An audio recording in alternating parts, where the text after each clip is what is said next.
Bonsoir à toutes et à tous. Lundi 4 janvier 2021. Merci de nous rejoindre les titres de l'actualité. Échange de vœux ce lundi au groupe de presse ITV International. Responsables et membres du personnel du groupe de presse Diaspora FM et d'Eden Télévision et de la Fondation Espace Afrique Sievra se sont présentés les vœux du nouvel an dans la matinée de ce lundi 4 janvier 2021. Vous aurez le film de la cérémonie dans cette édition.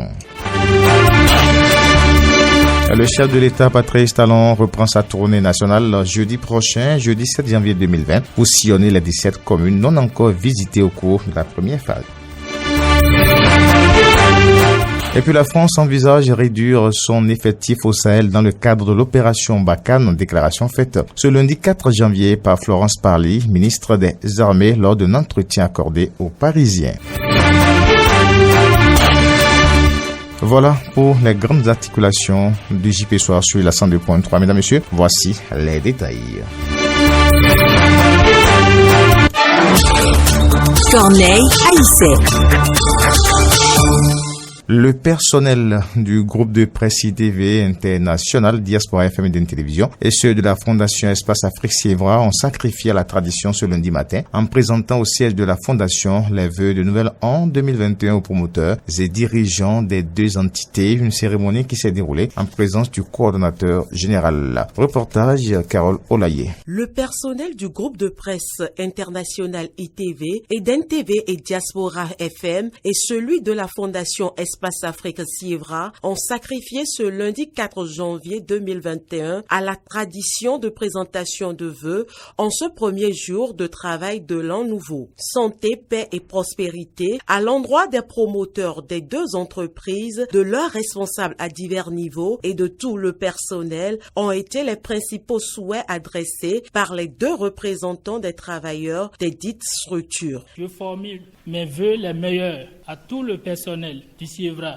de Diaspora FM et de Eden TV. Je formule les vœux de paix, de santé en abondance, de prospérité, de bonheur à tout le personnel du Sievra, de Eden TV et de Diaspora FM. Pour cette année 2021 qui commence, permettez-nous de formuler à l'endroit du promoteur et de l'inspectrice générale nos vœux de bonne santé, de paix et de succès dans leurs entreprises. À vous, chers coordonnateurs et responsables du groupe de presse Eden TV et Diaspora FM, que Dieu vous donne la force et vous éclaire davantage pour l'atteinte des objectifs fixés pour le groupe de presse ITV International en 2021. Pour le coordonnateur général, cette sobre cérémonie de présentation de vœux a été l'occasion d'exhorter tout le personnel à la persévérance dans le travail bien fait afin que les nombreux défis qui s'imposent désormais soient relevés. Les grands défis qui seront les nôtres au cours de cette année 2021 sont clairs. Nous avons entamé une démarche, ce que nous appelons communément la démarche qualité, qui s'est arrêtée en bout de chemin au mois de juillet dernier, où nous devons déjà procéder à la certification, aux audits, aux premiers audits internes et passer à la certification ISO 9001-2015. Et ça s'est arrêté à cause des changements qu'il y a eu.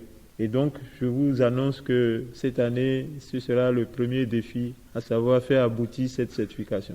Je mets en retour mes vœux de santé également.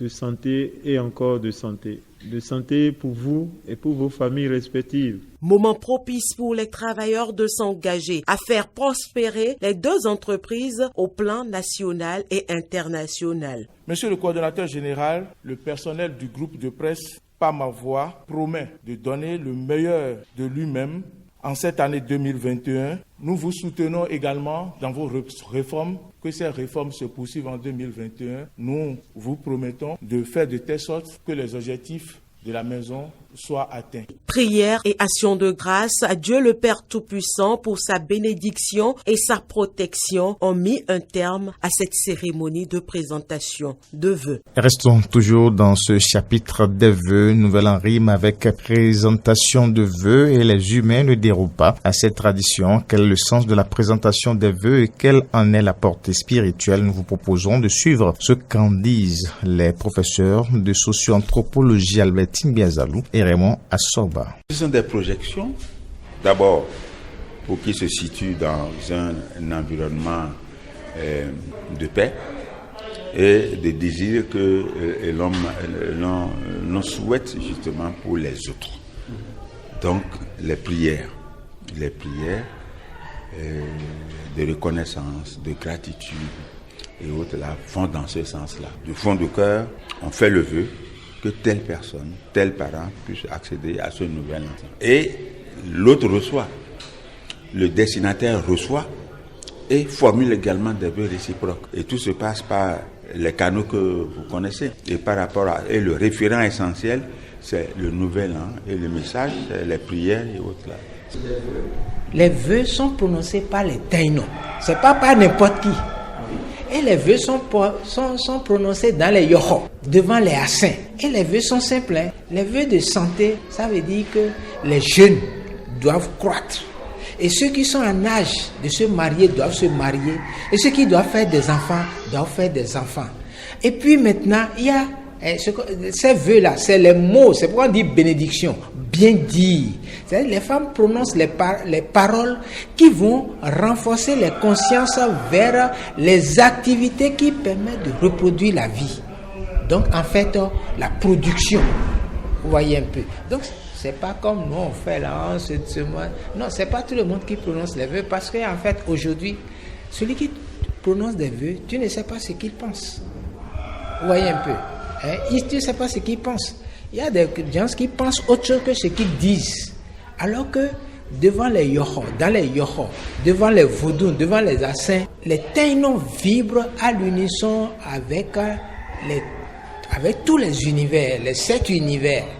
Le mental, l'astral, le causal, le physique, l'émotionnel, tout ça. Vous comprenez un peu? Et à ce moment-là, en fait, l'égrégore descend. Ce qu'on appelle l'égrégore, c'est-à-dire que le cerveau descend. Et quand le cerveau descend, les ADN sont régénérés. Patrice Talon, de nouveau au contact des populations. Le chef de l'État béninois entame la dernière partie de sa tournée nationale. Le président Patrice Talon se rendra dans les 17 communes qu'il n'a pas encore visitées dans le cadre de sa tournée dans les villes du pays. En effet, ce jeudi 7 janvier 2021, Patrice Talon enclenchera la seconde phase de sa tournée qui va durer environ une semaine. Il sera le jeudi 7 janvier 2021 dans la commune de PRR de Ndali. Le vendredi 8 janvier 2021, il sera accueilli à Caribama. Et à Segbana, les 9, 10, 11 et 14 janvier, ce sera le tour des populations de Gogounou, Sinandé, Peyonko, Tukutu, Natageta, Kopargo, Wake, Souava, Misrete, Semekodi de le recevoir. Il finira sa tournée le 15 janvier 2021 par les communes des Agri Adjoum et Bonou. Il s'agit d'une tournée dont profite le président de la République pour toucher du doigt les réalisations faites durant son quinquennat. Rappelons que lors de la première étape, Patrice Talon avait démarré sa tournée le 12 novembre 2020 par la commune de Savet. Conformément aux dispositions de l'article 130 de la Constitution du Bénin qui stipule que le Conseil supérieur de la magistrature étudie les dossiers de grâce et les transmet avec son avis motivé au président de la République, le chef de l'État Patrice Talon a accordé en ce début de nouvel an 2021 la grâce présidentielle à 121 prisonniers incarcérés dans plusieurs maisons d'arrêt. Ces derniers connaissent déjà la fin de leur séjour carcéral. Parmi ceux-ci figurent 5 détenus condamnés par la criette. Faut-il le rappeler, à l'occasion de la célébration des 60 ans d'indépendance du Bénin, le 31 juillet 2020, le président Patrice Talon avait déjà accordé la grâce présidentielle à 160 détenus. Le président du COS Lépi était face à la presse le jeudi dernier, 31 décembre 2020. Il s'agit pour lui de mieux informer les hommes des médias du nouveau processus d'actualisation en cours sur le processus électoral et apporter des réponses aux nombreuses questions que se posent les citoyens. Suivons ici un extrait de sa déclaration au micro de Frédéric Espoir Oumambo. Donc elle concerne cette opération uniquement les citoyens en âge et en situation de voter et dont les noms ne figurent pas sur la liste électorale. Ces personnes doivent respecter les conditions exigées par la loi pour figurer sur le fichier électoral national. Donc, quelles sont ces conditions exigées alors? Les conditions sont les suivantes. Être de nationalité béninoise, donc il faut être forcément béninois. Avoir 18 ans révolus à la date du 11 avril 2021. Et jouir de ses droits civiques. Avoir été précédemment omis. Parce qu'il y a des gens qui pensent qu'ils peuvent, parce qu'ils ont perdu une carte ou quoi, encore venir se faire enrôler. Mais ceux qui avaient été omis, qui n'ont jamais été pris en compte par la biométrie. Avoir aussi été autorisé par une décision de la Cour constitutionnelle ou des juridictions compétentes. Ce n'est pas parce que les cartes expirent que vous êtes concerné par cette opération. Donc, vous n'êtes pas concerné par cette opération parce que vous avez perdu votre carte. Toujours parce que vous figurez déjà, vous êtes sur le fichier. Une fois que votre nom figure sur la liste électorale, vous pouvez désormais voter avec n'importe quelle pièce.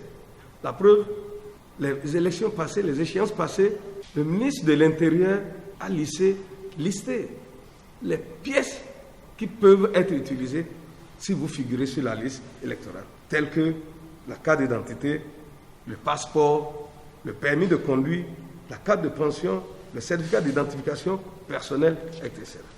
Autre question, on dit mon nom figure sur la liste électorale, mais le centre de vote ne me convient pas. Puis-je encore demander de transfert? Si mon nom figure sur la liste électorale, alors je n'ai plus besoin de faire l'enrôlement biométrique.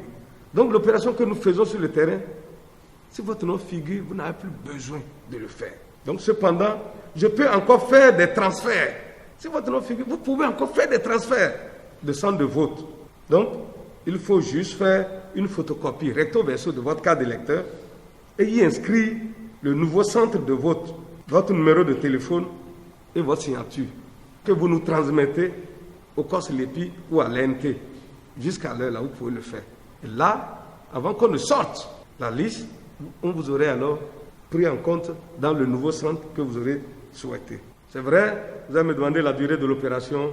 En principe, elle était prévue pour être clôturée le 2 janvier. Mais avec les petites perturbations que nous avons observées sur le terrain, nous pensons que nous allons donner encore 72 heures aux retardataires pour qu'ils aillent se faire enrôler, les omis retardataires. Donc, nous allons clôturer cette opération le 5. Et puis avant la nouvelle d'ailleurs, le musée Jonas Pedro de Lokossa ouvre enfin ses portes au grand public. L'ouverture de ce musée, selon les autorités et acteurs culturels du Mono, remplacera la promotion culturelle et le tourisme dans le département. Reportage Jonas Bochi. 17 ans après le décès de Jonas Pedro, Art d'Afrique ressuscite sa mémoire à travers l'ouverture du musée Jonas Pedro. Situé au quartier Ahouamé, non loin du stade municipal de Lokossa, le musée Jonas Pedro est logé dans la résidence privée de l'artiste où repose son corps depuis 2004. L'ouverture de ce musée a rassemblé autorités politico-administratives et acteurs culturels du Mono, venus nombreux manifester leur attachement aux valeurs culturelles du Mono. Roch Nyasunu Akpa, directeur départemental de la culture et des arts du Mono. Le Mono regorge des potentialités, non seulement touristiques, culturelles et culturelles. Mais on a constaté que ça dort un peu. Ce réveil culturel du Mono qui s'opère enfin à partir du musée Jonas Pedro est aussi dû à la reconnaissance du talent de cet artiste par les autorités présentes à la cérémonie. Séverin Kenom, ministre béninois de la Justice. J'ai dansé, en tout cas pour ma jeunesse, sur tous les rythmes qu'il a chantés, que ce soit la guadia ou la salsa. Il y a donc là toutes les raisons pour moi de m'associer à ce qui est entrepris en guise d'hommage à l'immense artiste. Selon le préfet du Mono, l'ouverture du musée Jonas Pedro est une grande chance pour la promotion culturelle du Mono et même du Bénin. Zinsou Komla Cedrou.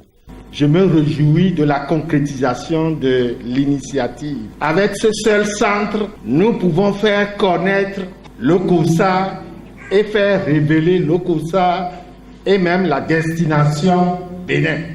Les visiteurs du musée Jonas Pedro pourront revisiter le riche répertoire musical de l'artiste, de même que les témoignages de sa brillante carrière internationale.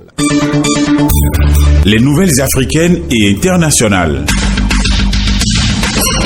Au Niger, le bilan ne cesse d'augmenter après les attaques menées dans 2 villages différents du département de Oulam, dans l'ouest du pays, dans la zone de 3 frontières proches du Mali, du Burkina Faso. On parle désormais de 100 victimes, selon le maire de la commune de Tondi Kiwandi, qui administre les villages ayant subi les attaques. Il y aurait pour l'instant 70 morts à Tombagou et 30 à Zaroundarie, des chiffres également confirmés à RFI par le gouvernement de la région. 3 membres d'un groupe d'autodéfense de Cagliari, dans l'extrême nord du Cameroun, ont été tués lundi par le groupe Boko Haram des islamistes venus du Nigeria, selon le maire de la commune de Monzongo, ville rattachée à Cagliari. Les civils membres du groupe d'autodéfense fournissent aux militaires camerounais des informations nécessaires dans la lutte contre les groupes terroristes Boko Haram, et le groupe État islamique en Afrique de l'Ouest attaque régulièrement les forces de sécurité, mais aussi des civils, dont des femmes et des enfants, dans l'extrême nord du Cameroun. Ces djihadistes opèrent aussi au Nigeria, au Niger et au Tchad.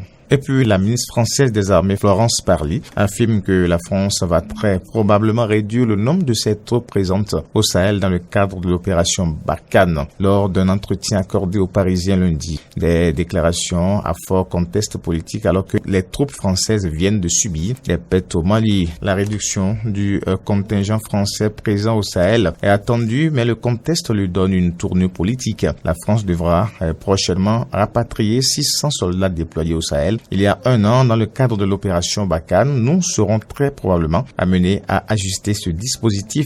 Un renfort, par définition, c'est temporaire, affirme la ministre des Armées, Florence Parly, lundi 4 janvier, dans un entretien aux Parisiens.